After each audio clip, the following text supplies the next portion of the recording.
ሰላም ጤና ይስጥልን ውድ ሪፖርተር ተከታታዮች የሰዓቱን ዜናዎች ያሰማችኋለሁ። በልማት አጋሮች ድጋፍ በፌደራልና በክልል የመንግስት መስሪያ ቤቶች ለሚተገበሩ ፕሮጀክቶች ለሚቀጠሩ ጊዜያዊ ሰራተኞች የሚከፈለው ከፍተኛ የደሞዝ መጠን በ62.9% መጨመሩ ታወቀ። የገንዘብ ሚኒስቴር በልማት አጋሮች ድጋፍ በፌደራልና በክልል መንግስት መስሪያ ቤቶች በሚተገበሩ ፕሮግራሞች ወይንም ፕሮጀክቶች ለሚቀጠሩ ጊዜያዊ ሰራተኞች የደሞዝ ክፍያ አተገባበር መመሪያ ቁጥር 1045/2017 በማሻሻል መመሪያ ቁጥር 1125/2018 አውጥቷል። በስራ ላይ በነበረው መመሪያ በልማት አጋሮች ድጋፍ በፌደራልና በክልል መንግስት መስሪያ ቤቶች በሚተገበሩ ፕሮግራሞች ወይንም ፕሮጀክቶች ለሚቀጠሩ ጊዜያዊ ሰራተኞች የሚከፈላቸው የገንዘብ መጠን በትምህርትና በስራ ደረጃ እንዲሁም እርከን የተለያየ ቢሆንም ከፍተኛው የደሞዝ መጠን 18561 ብር ሲሆን በተሻሻለው መመሪያ ከፍተኛው ደሞዝ 176815 ብር በመሆን በ62.9% ጨምሯል። መመሪያው የስራ ምድቦችን፣ ልዩ አማካሪዎች፣ የዘርፍ ተኮር የቴክኒክ ባለሙያዎች፣ የፕሮጀክት ሰራተኞችና የድጋፍ ሰጪ ሰራተኞች በማለት በአራት ይከፍላቸዋል። ልዩ አማካሪዎችና የዘርፍ ተኮር የቴክኒክ ባለሙያዎች እጅግ አስፈላጊ ሆኖ ሲገኝ ብቻ እንደሚቀጠሩ ተደንግጓል። የፕሮጀክት ሰራተኞች የፕሮጀክት አስፈጻሚ መስሪያ ቤቶች ፕሮጀክቶችን የመተግበር፣ የማስተዳደር፣ የመከታተልና ድጋፍ የማድረግ አቅማቸውን ለማጠናከር አስፈላጊ ሆኖ ሲገኝ ብቻ እንደሚቀጠሩ መመሪያው አስፍሯል። የድጋፍ ሰጪ ሰራተኞች ለፕሮግራሙ ወይንም ለፕሮጀክቱ መሳለጥ ቴክኒካዊና አስተዳደራዊ ድጋፍ የሚሰጡ የኮንትራት ሰራተኞችን የሚይዝ መሆኑ ተገልጿል። ለጊዜያዊ ሰራተኞች የሚከፈል ጥቅማ ጥቅም በሚመለከት በመመሪያው በግልጽ ከተቀመጠው የደሞዝ ክፍያ ውጪ የጥቅማ ጥቅም ክፍያ ማድረግ እንደማይቻል ተደንግጓል። የአዳዲስ ሰራተኞችን ቅጥር በሚመለከትም በፌደራልም ሆነ በክልል የሚገኙ የፕሮጀክት ፈጻሚ መስሪያ ቤቶች በልማት አጋሮች ድጋፍ የሚተገበሩ ፕሮግራሞችን ወይንም ፕሮጀክቶችን ለመተግበር በቅድሚያ በመደበኛው መዋቅር ያለውን አቅም ታሳቢ ማድረግ እንደሚኖርባቸው ተገልጿል። ሆኖም በመደበኛው መዋቅርና ሰራተኞች መተግበር የማይችሉ መሆናቸው ሲታመንበት ለደሞዝ የሚውለው በጀት በፕሮጀክት እቅዶች ውስጥ መካተቱን በማረጋገጥ ለፕሮግራሞች ወይንም ፕሮጀክቶች ትግበራ የሚያግዙ ሰራተኞችን በመመሪያው መሰረት በጊዜያዊነት መቅጠር ይችላሉ ተብሏል።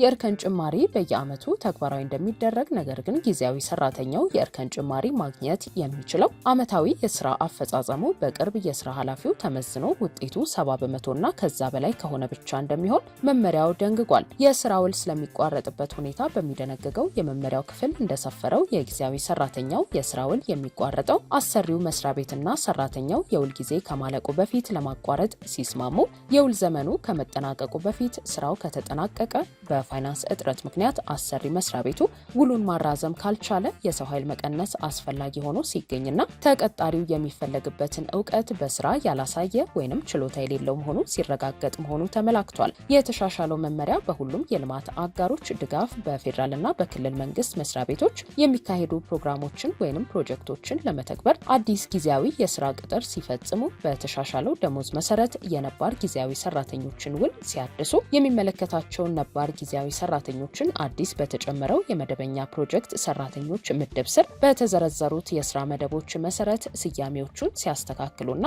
የደሞዝ እርከን ጭማሪ ሲያደርጉ ተፈጻሚ እንደሚሆን ተገልጿል። ሚኒስቴሩ መመሪያውን ማሻሻል ያስፈለገበትን ምክንያት ሲያብራራ የጊዜያዊ ቅጥር ሰራተኞች የተጣጣመ ደሞዝ በተመለከተ በሁሉም የፌዴራል መስሪያ ቤቶችና ክልሎች ወጥና ግልጽ የሆነ አፈጻጸም እንዲኖር ለማድረግ ተግባራዊ ሲደረግ በነበረው መመሪያ ያልተካተቱና ግልጽ ያልሆኑ ጉዳዮችን በማካተትና ነባራዊ የገበያ ሁኔታን ታሳቢ በማድረግ መሆኑን አስታውቋል። የትግራይ ክልል ጊዜያዊ አስተዳደር የክልሉ ንግድ ማህበረሰብ ሀብትና ንብረት በባንኮች እንዳይወረስ ወይንም በሐራጅ እንዳይሸጥ አገደ። በትግራይ ክልል የሚገኙ የንግድ ማህበረሰብ አባላት ከጦርነቱ በፊት ከባንኮች ለወሰዱት ብድር በመያዣነት ያስያዙት ንብረት በሐራጅ እንዳይሸጥ ወይንም ያለ ጨረታ ወደ ባንኮች ስም እንዳይዛወር እገዳና ጥብቅ መመሪያ አስተላልፏል። ሪፖርተር የተመለከተው የክልሉ ጊዜያዊ አስተዳደር ፕሬዝዳንት ጽህፈት ቤት ደብዳቤ እንደሚያመለክተው ይህ ውሳኔ የተላለፈው ባንኮች የባለሀብቶችን ንብረት ንብረት ወደ መውረስና በሐራጅ ወደ መሸጥ መግባታቸውን ተከትሎ የሚፈጠረውን ማህበራዊና ኢኮኖሚያዊ ቀውስ ለመግታት ነው። ሪፖርተር የተመለከታቸውና ከፕሬዝዳንት ጽህፈት ቤት እንዲሁም ከከተማ ልማትና ኮንስትራክሽን ቢሮ የተጻፉ ተከታታይ ደብዳቤዎች እንደሚያመለክቱት የንግዱ ማህበረሰብ በጦርነቱ ምክንያት ንብረቱ በመውደሙና የፋይናንስ እንቅስቃሴው ለዓመታት በመገታቱ ብድሩን መመለስ ወደማይችልበት ደረጃ ደርሷል። በተለይም ሐምሌ 30 ቀን 2015 ዓ.ም የተጻፈው የከተማ ልማትና ኮንስትራክሽን ቢሮ ደብዳቤ ባንኮች ይህንን ተጨባጭ ሁኔታ ከግምት ሳያስገቡ የባለ ሀብቶችን ንብረት ወደ መውረስ መግባታቸው አግባብ አለመሆኑን ያትታል። የክልሉ ጊዜያዊ አስተዳደር ፕሬዝዳንት ጽህፈት ቤት በመጋቢት 10 ቀን 2018 ዓ.ም ባስተላለፈው መመሪያ ከፌዴራል መንግስትና ከሚመለከታቸው የፋይናንስ ተቋማት ጋር በመነጋገር ዘላቂ መፍትሄ እስኪገኝ ድረስ ማንኛውም የንግዱ ማህበረሰብ ንብረት ለብድር መክፈያ በሚል በሐራጅ ለሶስተኛ ወገን እንዳይተላለፍና የባለቤትነት ስም ዝውውር እንዳይደረግ ታግዶ እንዲቆይ ወስኗል። ይህ ውሳኔ ተግባራዊ እንዲሆንም ለሁሉም የከተማ ማዘጋጃ ቤቶችና ለሚመለከታቸው የፍትህ አካላት ግልጽ ትዕዛዝ ሰጥቷል። የመቀለ ንግድና ዘርፍ ማህበራት ምክር ቤት በበኩሉ እንዳስታወቀው ከጦርነቱ በኋላ የንግዱ ማህበረሰብ እንዲያንሰራራ ተስፋ ተጥሎ በነበረበት ወቅት የኢትዮጵያ ብሔራዊ ባንክ የቀድሞ ብድርና ወለድ እንዲከፈል ለባንኮች ያስተላለፈው ሰርኩላር ነጋዴውን ለከፍተኛ ጭንቀት ዳርጎት ነበር። ምክር ቤቱ አክሎም የትግራይ ፋይናንስ ግብረ ኃይል ከተለያዩ ባለሙያዎችና ባለሀብቶች ጋር በመሆን በክልልና በፌዴራል ደረጃ ጥያቄዎችን እያቀረበ ባለበት ወቅት ባንኮች የሚወስዱት የሐራጅ ሽያጭ እርምጃ የንግዱን ማህበረሰብ ከኢኮኖሚ ቀውስ ወደ ማህበራዊ ቀውስ የሚከት ነው ብሏል። ይህ የእገዳ መመሪያ ለክልሉ ጠቅላይ ፍርድ ቤት፣ ለፍትህ ቢሮና ለፖሊስ ኮሚሽን በግልባጭ የተላከ ሲሆን ህገወጥ የንብረት ዝውውር እንዳይፈጸም ሁሉም የፍትህና የጸጥታ አካላት መመሪያውን በተሟላ ሁኔታ ተግባራዊ እንዲያደርጉና ጥብቅ ክትትል እንዲያደርጉ ታዟል። የሀገሪቱ ባንኮች ከጦርነቱ በፊት ለትግራይ ክልል ንግድ አንቀሳቃሾች የሰጡትን ብድር ተበዳሪዎቹ መክፈል ባለመቻላቸው የፌዴራል መንግስት መፍትሄ እንዲሰጥበት በትግራይ ንግድና ዘርፍ ማህበራት ምክር ቤት ያቋቋመው ኮሚቴ በ2018 መጀመሪያ ላይ ለጠቅላይ ሚኒስትር አብይ አህመድ ጥያቄ አቅርቦ ነበር። የኮሚቴው አስተባባሪና የኢኮኖሚ ባለሙያው ዶክተር አታክልቲ ኪሮስ ከ3 ወራት በፊት ለሪፖርተር በሰጡት ማብራሪያ የትግራይ ንግድ አንቀሳቃሾች ያለባቸውን የባንክ ብድር መክፈል ባለመቻላቸው ከ5 ዓመት በፊት 32 ቢሊዮን ብር የብድር መጠን ወለዱ እየጨመረ ሄዶ ዘንድሮ ከወደ 80 ቢሊዮን ብር መጠጋቱን ገልጸዋል። ከፕሪቶሪያው ስምምነት በኋላ የኢትዮጵያ ብሔራዊ ባንክ የብድር መክፈያ ጊዜያቸው ለተጠናቀቀ የትግራይ ባለሀብቶች የ18 ወራት የእፎይታ ጊዜ ሰጥቶ እንደነበር ያስታወሱት ዶክተር አታክልቲ ነገር ግን በዚህ ጊዜ ውስጥም ብድሩን መልሰው መክፈል እንዳልቻሉ ገልጸዋል። ይህንንም ተከትሎ ባንኮች ብድራቸውን ለማስመለስ የብዙ ተበዳሪዎችን የብድር ማስያዣ ለመሸጥ ጨረታ ማውጣት በመጀመራቸው የጉዳዩን አሳሳቢነት ለኢትዮጵያ ብሔራዊ ባንክ በማስረዳት ተጨማሪ የ1 ዓመት ብድር የማራዘሚያ ጊዜ መፈቀዱንም ገልጸዋል። ነገር ግን በዚህ ተጨማሪ ጊዜ ውስጥም ብድሩን መመለስ ባለመቻላቸው ኮሚቴው መፍትሄ ፍለጋ ለጠቅላይ ሚኒስትሩ የድጋፍ ጥያቄዎችን ማቅረቡንም አስረድተዋል። ኮሚቴው ካቀረባቸው ጥያቄዎች መካከል የብድር መክፈያ ጊዜ እንዲራዘም ሲደረግ ተጨማሪ ብድር አግኝተው ንግዳቸውን እንዲያንቀሳቅሱ ባለመደረጉ ችግሩን ያባባሰው መሆኑ ታውቆ ተጨማሪ ብድር የሚያገኙበት ሁኔታ እንዲመቻች፣ በሙሉ ንብረት የወደመባቸውን ለብቻ፣ በከፊል የተጎዱትን ለብቻ፣ ሌሎችንም እንዲሁ በመለየት በልዩ ሁኔታ እንዲስተናገዱና በጦርነቱ የተጎዱ ባለሀብቶችን ለማቋቋም ድጋፍ እንዲደረግ የሚሉት ይገኙበታል። በተጨማሪም የብድር ወለድና ቅጣት እንዲሁም ከጦርነቱ ወቅት ጀምሮ ያልተከፈለ ታክስ እንዲነሳ ለጠቅላይ ሚኒስትሩ ጥያቄ መቅረቡን ተናግረዋል።